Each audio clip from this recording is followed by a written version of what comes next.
Hey, welcome to the Local Voice. I am Jeff Harrison, your host, and today we have a very, very special guest. Today we have Destiny Collins. Now, Destiny is a SoCal native from the Inland Empire. She currently lives in Ontario, which is where she grew up, but spends a lot of time in Chino and Chino Hills because of the roots she planted there during her high school years. She's very active in those communities as an ambassador for the Chino Valley Chamber of Commerce. She graduated from Cal State Bernardino with her bachelor's degree in finance and chose to become a financial advisor for Modern Woodman after connecting with her managing partner, Bennett, shortly before that. Bennett was the financial advisor for BNI chapter because he is originally from Palm Desert, but he asked her to fill his seat now as his team of advisors has grown to the point that it has. In her role with Modern Woodman, she focuses primarily on helping business owners prepare for their lives after they either take a step back from their operations of the business or hand it to someone else entirely because they want to fully retire. She helps them implement tax saving strategies as well as group benefits and retirement plans for the business. Today's interview is very, very solid. There's some great takeaways. Make sure you have something to write down, some notes, because again, even in her young career, she is already dropping some value bombs. So let's welcome Destiny Collins. So, Destiny, before we get started here, because I've had the pleasure of meeting with you, you're part of a BNI, a business meeting group that I'm in, and just let's let the audience know a little bit more about you. So, take a second and tell us a little bit more about you, who you are, your family, and that type of thing. Yeah, I'm from the IE, so I grew up in Ontario. And I spent a lot of time also in Chino and Chino Hills growing up because I went to Chino Hills High School. Um, so started playing soccer when I was 9. I still play soccer to this day, when I can anyway. Um, but I kind of returned back to Chino Hills after I graduated because of the roots that I laid down during that time. So I spent a lot of time out there. I have 2 siblings. So I have a little brother and I have an older sister who just gave me a nephew in May. And um, our dad's side of the family, they're more like spread or all around the U.S. really. But my grandma's from Alabama. My grandfather, who passed away before I was born, he's from California. So that's kind of how they ended up out here. um, you and I kind of talked about this when we met for where did we meet again? It was Cups Cafe. Cups, yeah, cups. Yeah, when we met there, we kind of talked about it, but my mom is from El Salvador, so she's a first generation American. So her and her sister are the first ones to come here. So I actually don't really know my mom's side of the family other than my aunt, who is actually my mom's fraternal twin. And we have twins that run very heavily in our family. So knocking on wood that that's not my first if I have kids. No, but yeah, so that's kind of her background. And a little bit more about me specifically, I guess. I like to work out and play soccer just because that's kind of what I grew up doing. It's kind of what I know. And it's just good. We kind of talked about this too, but it's just kind of good for my mind, for my body. It's just a good reset. It kind of helps. It feels almost like meditating to me when I'm working out, and even sometimes when I'm playing soccer too. Um, but yeah, I like to do those things. I like to watch live sports with my friends or my family. I do enjoy traveling, and I like to spend out time outside when I get the chance to, as long as I'm dressed appropriately for the weather. Like today, I'm fine inside. But yeah, I like to spend time outside, and if I'm not rushed too, I kind of just like to be there, be in the present moment when I spend time out there. And one last thing, I really like to fish. Not great at it, but I really enjoy it. What kind of fish stories do you already have that you could share with us? When I was younger, I think it was for like my 8th birthday, we went deep sea fishing. So I asked my parents to take all of us deep sea fishing. And we went on this boat that they were also cooking breakfast at the time, which if you can imagine the smell of all the bait and the fish, already a bad combo. But I had never really been out in the water like that. So once we got out there, it was great. I was excited. And then I got seasick, and so did my cousin, and so did my sister. But it was fun aside from that. Now, did that stop you from wanting to go back and go deep sea fishing again, or did you say, "Hey, that was just one of those things, and I really love the experience, and I want to go back again"? Yeah, I would say that it made me just want to be more prepared. I'll definitely want to take some, is it called Dramamine? Yeah, yeah. Yeah, I want to take some of that and maybe put that little patch behind my ear too before I go. But yeah, I definitely would want to go again. I would think as somebody who is very active like you, especially soccer, and you're moving around. There's a lot of fast moves. It seems like it wouldn't take long for you to kind of get used to that whole sea, moving around, the boat moving around thing. It wouldn't be a big deal for you.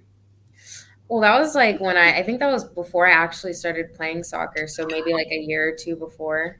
So maybe that was why. Maybe it'd be different now. Yeah, maybe so. Hey, I have to ask you. I have to ask you about you said you have your mother's side is from El Salvador. I'm just curious. What one lesson have you gotten from your mother that's still with you today, and is kind of almost like that string that runs through your life that says, "Hey, this is what she learns as a child growing up in El Salvador that really makes a difference in my life." That's a good question.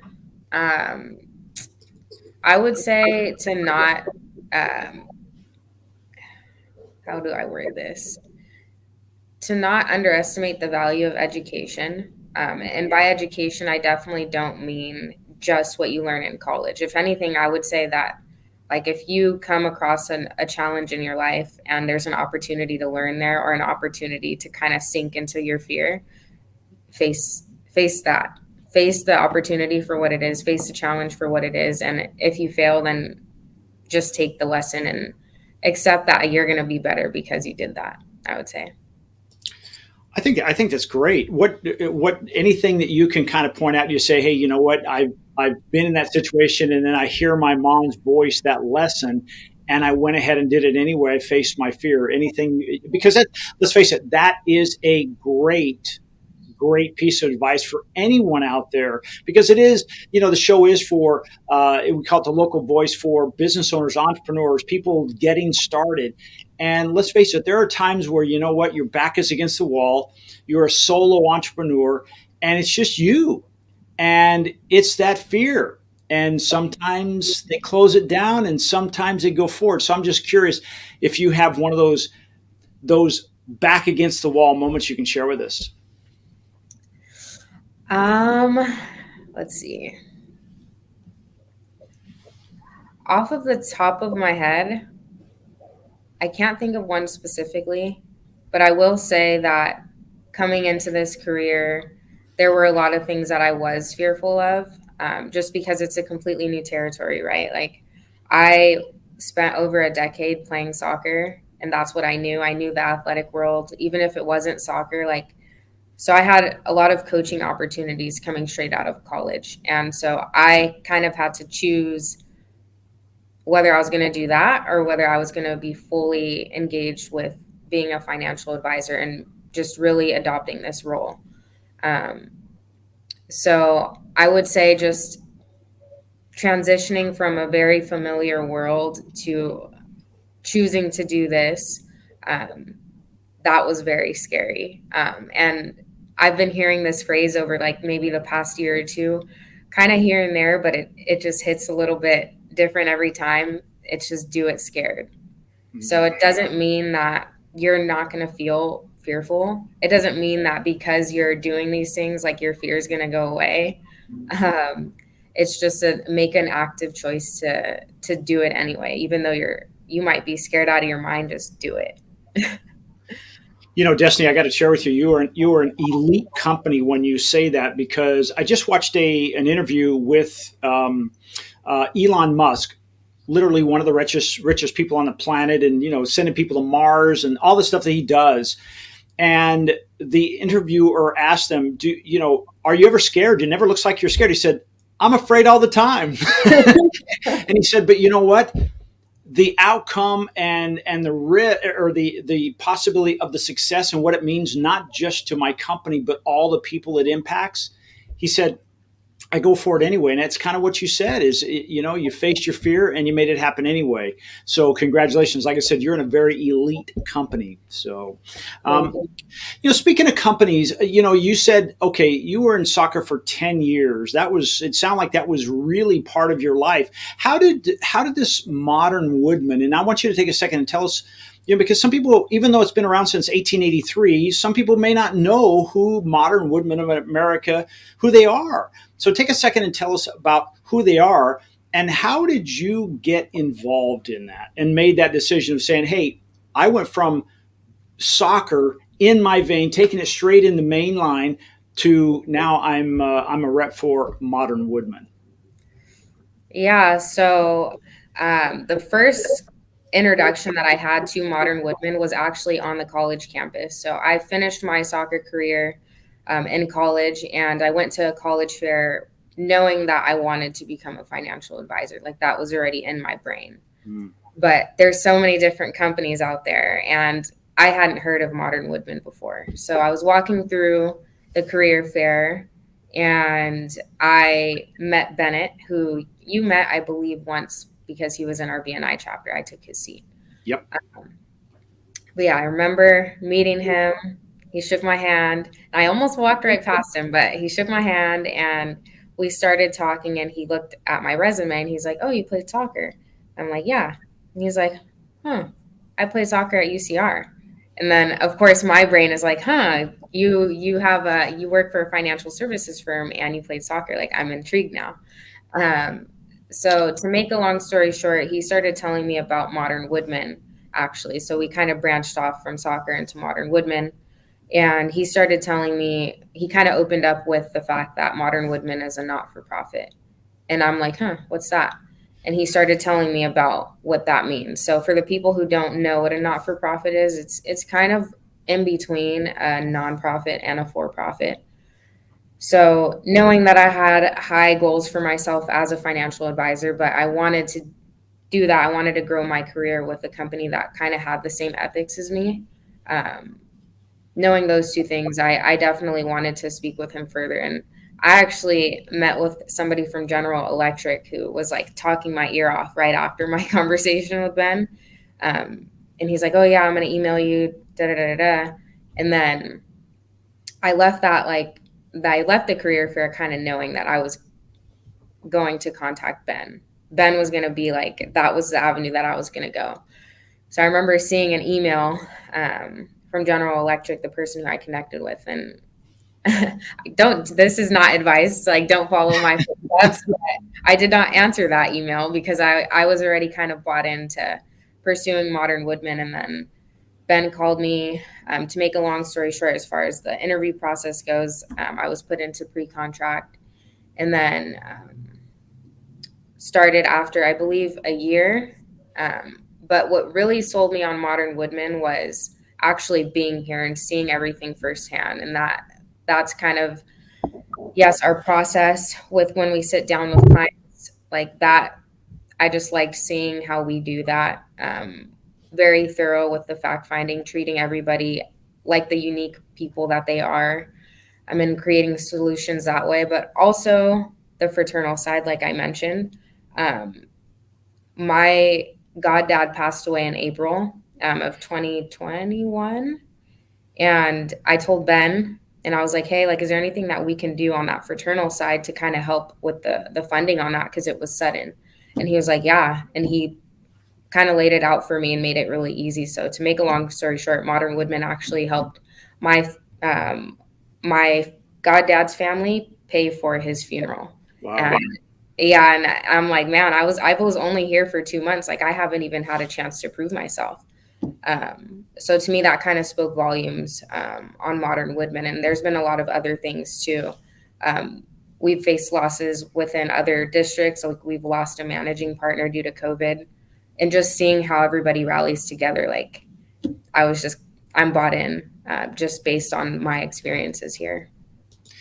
That's not something you really hear in today's world. It's kind of that dog eat dog, and I'm leaving because there's more money. It has nothing to do with the relationships we have there.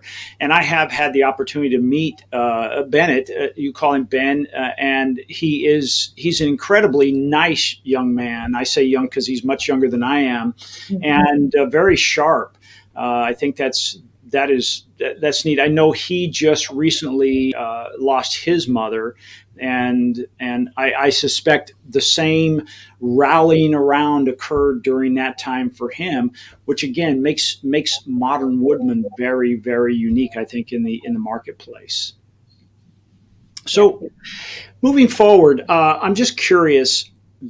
So you've been with them for how long? I started with Modern Woodman in January of 2020. Okay. And the thought was that I was going to start full time in June of 2020. But I had enough credits for school, but I needed to take finance specific classes because that's what I majored in. And I didn't have enough credits for that specifically. So I ended up not starting until February of 2021. So Oh, yeah, so I've about been a year then. in 2020. Yeah. Yeah, so a little over a year. So I'm curious, during that time, starting a new career in a new field, getting out of college, what would you say has probably been your biggest hurdle that you've had to overcome? I gave you a different answer when we kind of talked about that, but I thought about it more. So the first thing that I had said was just being a female, a young female in a male dominated industry. I thought that that was my biggest hurdle just off the top of my head. But I thought about it more, and really it's just time because after time passes, whether a male, female, the right people, the people that just connect with me authentically, they're going to gravitate towards me in time. And I've experienced that as I've been here longer. So yeah, I would definitely say time on that front. And then also because I primarily help self-employed people and business owners who have their own clients to take care of. So trying to coordinate schedules with each other can be quite difficult, and the process takes a little bit more time than if you're just dealing with like somebody who works a regular job. Um, but it's worth it. It's what I enjoy. Well, let's talk about that for just a second. Because I suspect in the whole financial services industry, there are a lot of different paths that can be taken.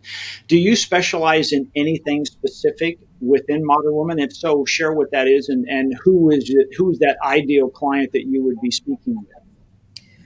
Yeah, so I kind of touched on that, but I personally focus on helping self-employed people and business owners.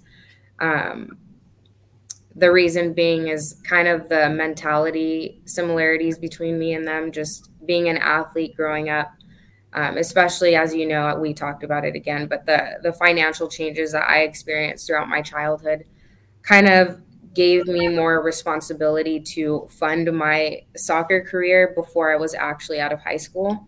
Mhm. So just having that experience and having to drive my own success and advocate for myself and just doing something that I was so passionate about, I just have more of a mental connection with business owners and self-employed people. But as far as what I do for them, I kind of help them prepare, and they have tunnel vision on just whatever their business is. That's their baby, and I can completely relate to that. But just helping them prepare for when they're ready to take that step back, and maybe 40 years, 20 years, 30 years, whatever it is. But just helping them prepare financially for when that time comes, making sure that they're not just putting all of their eggs in their business, which they should believe in their business, and I believe in their business, but just being prepared for when they're going to take that step back. That's kind of what I help with in a nutshell. Yeah. Is that similar to your path in soccer? Because you were 10 years into that, that's really kind of what you did. And I know you went to school to be a financial, to graduate as finance and do what you're doing now. But you're right. So many times people get, I have a client right now who they're 82 years old and they're saying, geez, I wish I had someone to buy my business. I mean, they want to retire, but they needed someone like you to start helping them prepare to say, hey, you know what? You're getting to the end of your soccer career. Maybe it's time to be thinking about an exit strategy. Do you see any similarity in that, and stories you can relate to people with? Man, yes. Me, after I finished my college career, like it wasn't even like I really knew when it was going to end because I didn't even play all of my season. So it just kind of ended and I'm like, well, what am I going to do now? Even though I knew that I wanted to be in the financial services industry, it was kind of like, how do I make that transition out? So I didn't really have to worry about that financial piece that business owners would have to worry about as they're ready to transition out of their business. But as far as not having that guidance, yes, I can I can definitely relate to that. Um, just I was lucky enough to have a team like I do here, like just meeting Ben at the time that I did have that guidance. Um, but that was crucial. Having that piece there was that made all the difference. How important is it to have a mentor, or do you have a mentor? And what's the importance of having someone like that in your corner? I kind of touched on it right now, but I wouldn't say that I have a specific, like, I go to this person for all of my, all of the guidance that I seek out. But I will say that each person in my district, like that I work in, each advisor that's been here longer than I have has helped me in some way. Like, has not just, hey, what do you need on this day? It's like, what throughout this process can I help you with? Um, so, for example, we have somebody out in Redlands who he came from the nonprofit realm. And when I came here, I had no idea what a not for profit was. I had no idea what a fraternal was. I had no experience with running my own events, let alone setting them up or anything. So Ben was like, call Ryan. His name's Ryan Volkmer. I'm out in Redlands, but yeah, I was like, okay, I've never met this guy, but I'll call him. So I gave him a call, and basically, he just walked me through all the different types of events that Modern Woodman offers. He's told me stories about some of the ones that he's done personally, and at the end, he's like, if you need help with any of this, just give me a call, and I'm there. So just having people like that you can rely on. I mean, that I'm doing like 2 or 3 fraternal events this weekend, and it's because I've had people like that in my corner.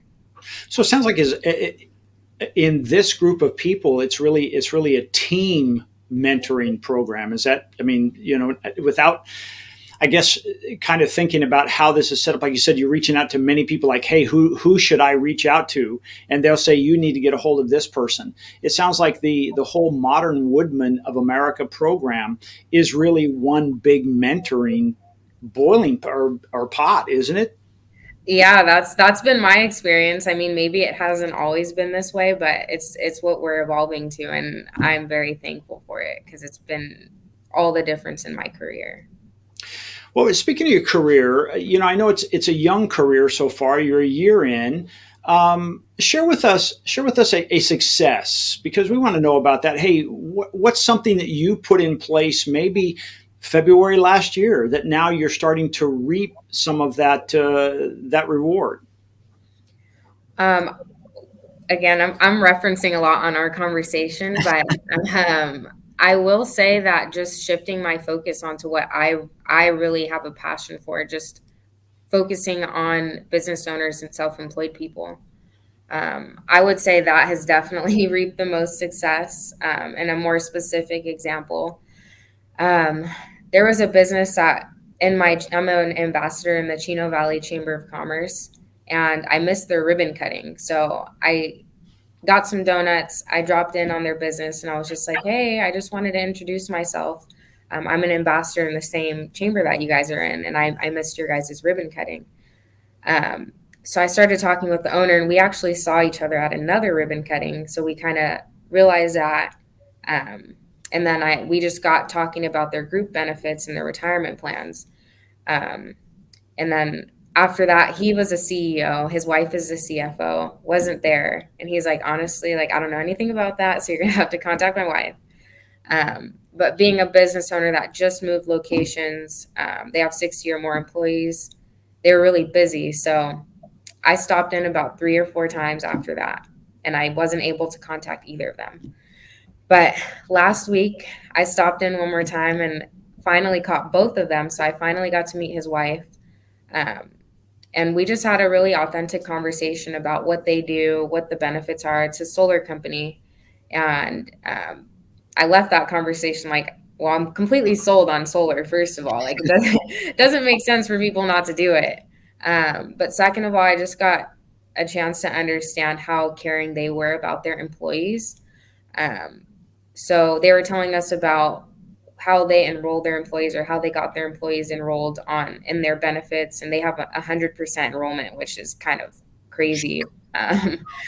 Yeah, so that's just like a testament to how they are as employers. But um, I just got talking to them about servicing their benefits and just providing something in addition to what they're doing, which they're already going above and beyond. But it was just kind of like, well, we see that you guys care about your employees. So, like, I want to add even further to that. Like, how can I help?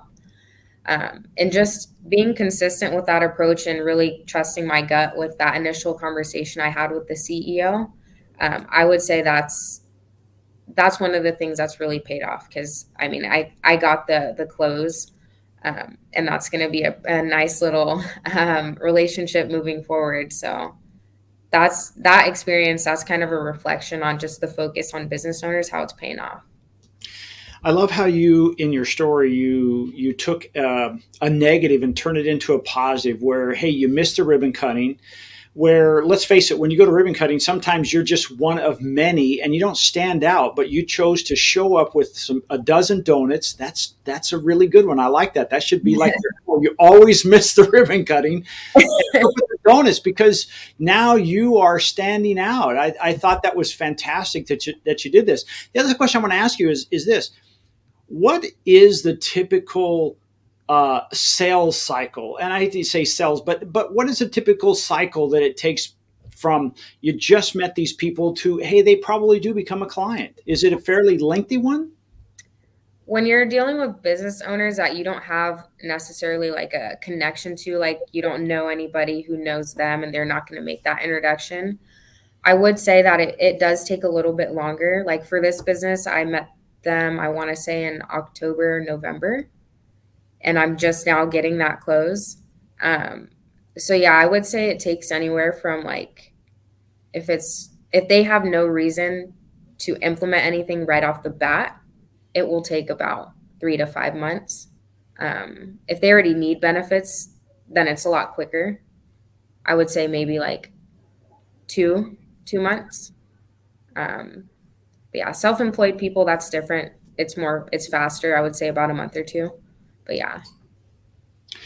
I think that's something that if you're listening and watching this right now, write that down. One is patience and persistence, and look at that negative and how can you turn it into a positive like Destiny did. I think it's a great opportunity. Destiny, before we wrap up today, I have what we call a speed round. It's just a word association, and I'm going to give you a word, and maybe in one sentence, maybe two sentences, tell me what that word means to you, and then we're going to wrap up by, hey, how do we get in touch with you? How do we find out more about you? Because this is called a local voice. It's designed to help your business reach out to people to let them know, hey, Destiny is someone who can really take care of me if I'm a business owner, a solo entrepreneur, and I need some help planning my future and maybe my exit strategy. So are you ready? Yep, ready to go. Okay, here we go. The first word is adversity. Adversity. That's an opportunity to get better. Boy, listen to that, gang. She took something negative and turned it right into a positive. How about rejection?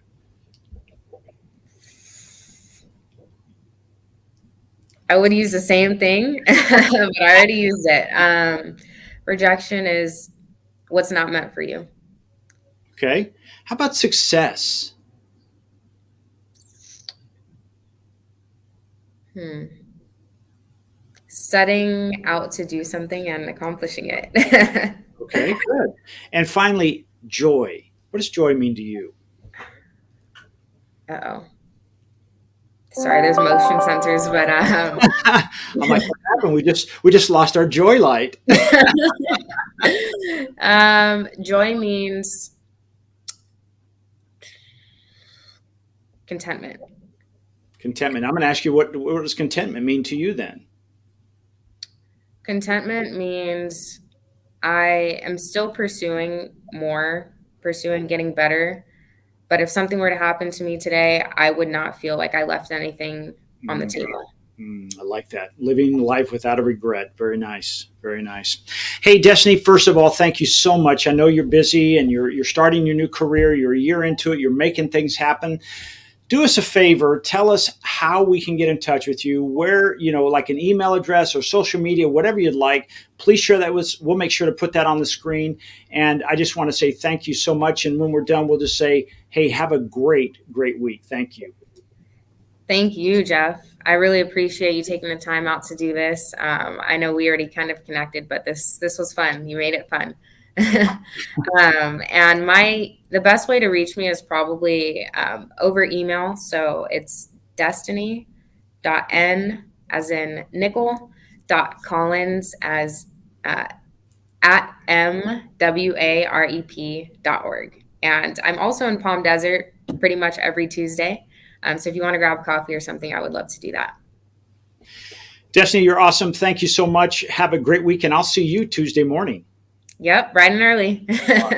Bye, Jeff. Thank you.